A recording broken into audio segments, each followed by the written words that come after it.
আসসালামু আলাইকুম। কেমন আছেন সবাই? আশা করি আল্লাহর রহমতে সবাই ভালো আছেন। আপনাদের সাথে আসলাম নতুন একটি রেসিপি নিয়ে। আজকে তৈরি করে দেখাবো ঘরোয়াভাবে অল্প উপকরণ দিয়ে মজাদার পাস্তা রান্নার রেসিপি।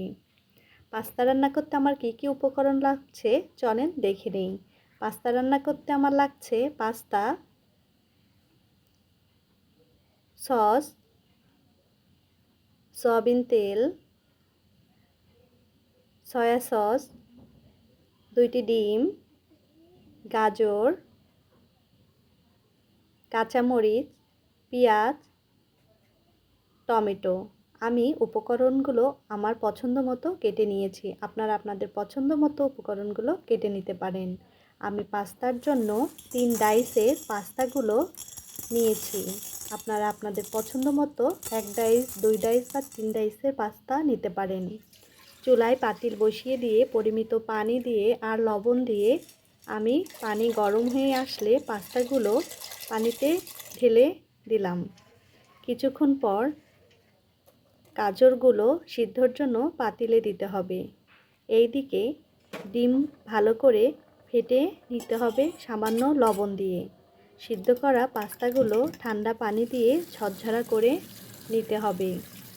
আরেকদিকে ফ্রাই প্যানে সামান্য তেল দিয়ে ফেটানো ডিমগুলো ঝুরঝুরি করে হালকা ভাজা ভাজা অবস্থা হলে নামিয়ে ফেলতে হবে।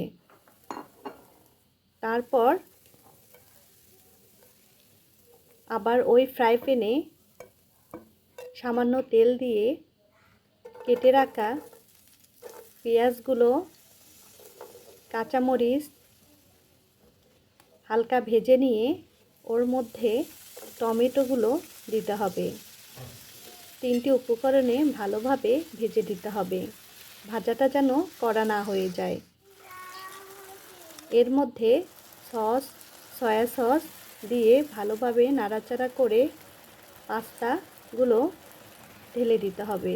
সবগুলো উপকরণ সসের সাথে ভালোভাবে মিক্সড করে নিতে হবে। এরপর ঝুরঝুরি করা ডিমগুলো পাস্তায় ঢেলে দিতে হবে। ভালোভাবে নাড়াচাড়া করে পাস্তাগুলো একটি ডিশে নামিয়ে ফেলতে হবে। পাস্তা রান্না করাটি কেমন লাগলো আপনারা অবশ্যই কমেন্ট করে জানাবেন। দেখতে আমার কাছে ভালোই লেগেছে, খেতেও কিন্তু অনেক মজা হয়েছে। আমার হাতের রান্না করা পাস্তা আমার মেয়েদের অনেক পছন্দের। ধন্যবাদ সবাইকে আমার ভিডিওটি দেখার জন্য।